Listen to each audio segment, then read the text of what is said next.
My parents grew up in a big city, and immediately after graduating from college, they got married, and my dad took a job in a very rural place. My mother had never lived except at home and in a big city, and with that support. And suddenly she found herself at home in a farmhouse with my dad off to work every day and alone with her mind all day long with not much to do. And she started having panic attacks.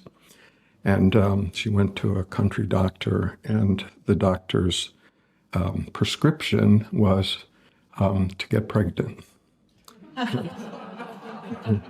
And just stay busy enough that you don't have time for these panic attacks.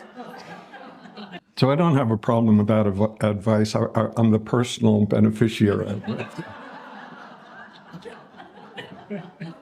But it for her, it worked. She remembered that advice basically her whole life.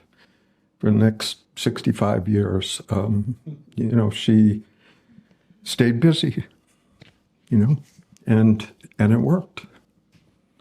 And the last few years of her life, she dealt with cancer.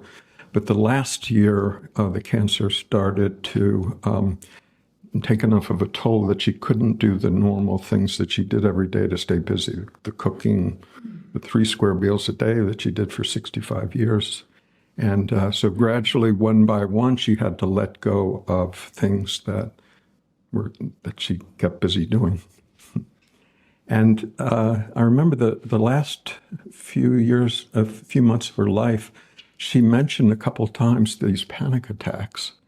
And it was clear that had been remembered her whole life.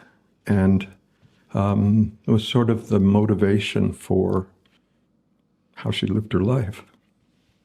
And from the outside, it was very, socially responsible, very respectable, right?